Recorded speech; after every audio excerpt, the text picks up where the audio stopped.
wenn ich jetzt persönlich richtig beleidigt werde oder Leute mich anschreien oder irgendwie so dieser Alltagsrassismus, da falle ich leider immer noch sehr oft in so eine Ohnmacht.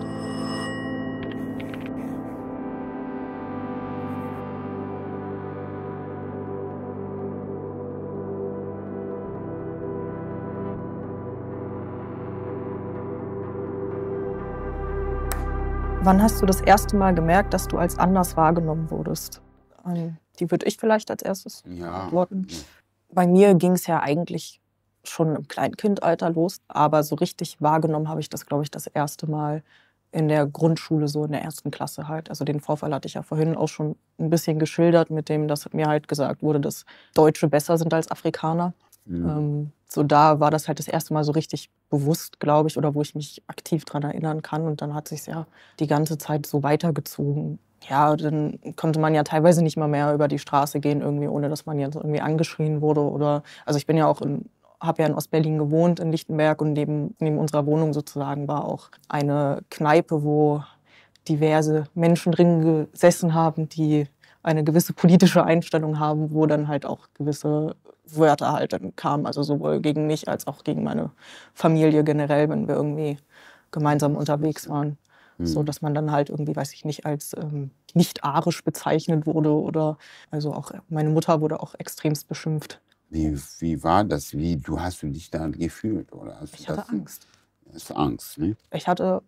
Ich will nicht sagen, dass ich Angst hatte um mein Leben, aber eigentlich irgendwie schon, weil man ja nie wusste, wie reagieren die? Stehen die auf? Schlagen die dich zusammen? Was passiert da? Ne? Hast du nicht an deine Mutter das nie gefragt? Warum sind sie so, Mama? Jein. Natürlich habe ich bestimmt auch nachgefragt. Die haben auch versucht, mir das zu erklären. Aber meistens war in diesen Situationen, also wenn es passiert ist, eine Ohnmacht da. Dass man dann da gestanden hat und nicht wusste, was macht man jetzt, was sagt man jetzt, wie kann man darauf reagieren. Und das zieht sich tatsächlich bei mir auch noch durchs Leben, diese Ohnmacht. Wie war das bei dir? Von Anfang an wollte ich immer boxen. Und dann da habe ich schon gesehen, in Dresden, in Weimar. Und sie, hey, lass dich nicht von Affen schlagen. Und du alle, die nennt mich Affe, was ist los? Und dann war ich wütend. Kinder, weil es sind Kinder, die sehen mich durch ihre rassistische Einstellung, behandeln mich als ein kleines Kind. Und ich möchte auch nicht ein Kron bekommen oder irgendwelche Hörnchen oder was, nein. Aber ich möchte nur, dass dieser Respekt vom Alter da ist. Was waren deine einprägsamsten persönlichen Erfahrungen?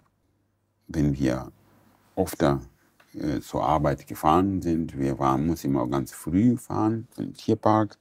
Nach Weißensee war unsere Betriebe dort im Fleischkombinat. Und dann werden wir immer ganz komisch angeguckt. Wenn wir zurück nach Hause, so Abend, 17 Uhr, 18 Uhr, waren so viele junge Leute da und haben so einen Glatzkopf gehabt. Was sind die? Und dann haben manche gesagt, das sind die Punker. Und dann sagen die, sind die, nein, was sind die mit Bomberjacken? Und dann haben sie gesagt, wir sind Nachfolger von Hitler. Ja. Und haben sie gleich geschumpft schon. Ja, und ihr gehört nicht hier, ihr seid Sklaven. Und dann, aber sei immer froh, dass ihr jetzt gar kein Sklave ist. Und dann, euch akzeptieren wir nicht. Ja, und oft haben sie auch uns den Weg zugemacht.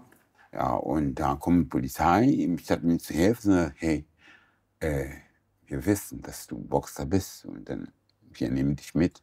Wenn eine verletzt ist, du bleibst im Knast für immer. Wieso? Das sind 10 oder 18 Personen, manchmal 20. Sind es 20, aber wie soll ich denn das machen? Er sagt, ja, ich muss mich verteidigen. Er sagt, ja, aber du musst wissen, wie du dich verteidigst. Er schlägt mich, ja, du musst jetzt mal verletzt sein. Wenn eine Karte kommt, dann kannst du nachweisen. Dann kannst du eine andere zurückschlagen. Also ich glaube, die einprägsamste Erfahrung, die ich hatte, war unter anderem, dass das war, glaube ich, in der 2. Klasse. Da war ich ganz neu an der Schule und die Kinder hatten halt anscheinend auch noch nie richtig mit schwarzen Kindern zu tun. Oder mit jemandem, ich war das einzige schwarze Kind. Und die haben mich halt dann tatsächlich, also der größte Junge aus der Klasse hat mich dann umgeworfen. und hat mich in Hundescheiße geworfen tatsächlich. Also das war ein Vorfall. Und die ganze Klasse hat halt daneben gestanden und hat gelacht. Und dann haben sie mich auch einmal noch umgeworfen. Dann hat sich der Junge auf mich draufgesetzt, hat mir meine Brille abgenommen. Die ganze Klasse stand halt drumherum und hat gelacht und sowas. Oder halt auch es war auf dem Spielplatz, also wir sind in meiner Pause auf den Spielplatz gegangen und dann hat er mich halt immer, also der hat mich bespuckt, dass ich nicht auf das Klettergerüst darf und so, weil er halt meinte, dass Schwarze hier nicht rauf dürfen und sowas. Hat mich als größtes braunes Tier Deutschlands bezeichnet und sowas. Also irgendwann hatte sich das dann zum Glück gelegt und dann habe ich wieder die Schule gewechselt und bin dann in die 3. Klasse bin ich gekommen und da hat dann ein Junge zu mir gesagt, dass Hitler mich ja vergast hätte und sowas und dass ich ja ins Lager gekommen wäre und sowas. Auch siehst so wie schwarz aus, du siehst so anders aus, du wirst vergasen.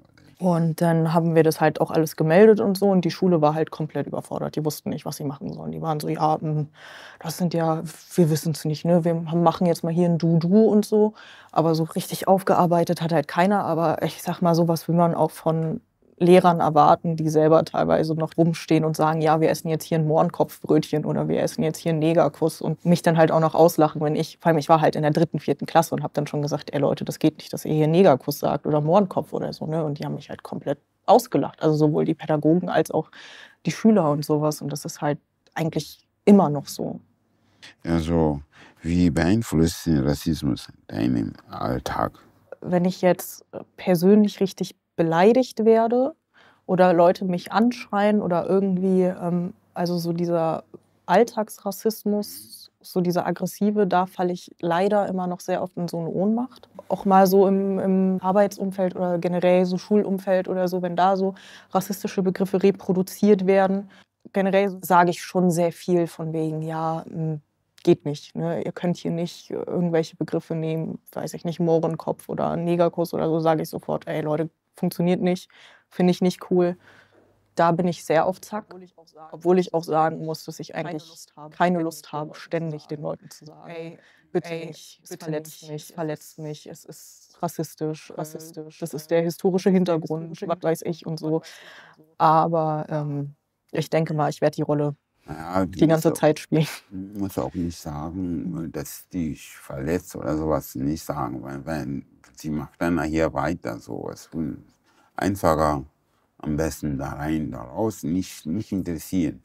Das wird dir helfen, weil wenn die merken, dass du fühlst dich verletzt, dann machen sie sich noch weiter und dann du wirst eines Tages kriegst du Depressionen oder so, weil die beschäftigen. Du machst das so wie hörst du nicht da rein, da raus. Aber das kann ich nicht. Ja, aber musst das lernen. So, also ich kann nicht, weil ich auch weiß, dass es bestimmt immer noch Leute gibt, wenn die zum Beispiel neu irgendwo hinkommen, dass die dann genauso damit konfrontiert sind. Und ich finde halt es auch wichtig, den Leuten zu sagen, dass sie rassistische Sprache reproduzieren, weil viele halt auch nicht unbedingt das Gewissen dafür haben oder halt so dieses Bewusstsein, wenn die halt irgendwie vom Dorf kommen oder keine Ahnung. Also ich meine, hier in Berlin ist es natürlich ein bisschen eine andere Nummer, aber man muss ja auch immer gucken, wo man ist, mit wem man zu tun hat, wie alt auch die Leute teilweise sind. Und ich kann halt nichts nicht sagen, weil ich halt damit nicht leben kann, zu wissen, es wird irgendwann den Leuten genauso gehen wie mir. Die meisten drehen sich weg und sind so völlig bestürzt und du stehst halt als betroffene Person selber da. Da ist das Leben so verloren. Das ist eine Person, der mit mir immer jeden Tag die Schule in Mosambik war und dann wir haben entschieden, nach Deutschland zu kommen.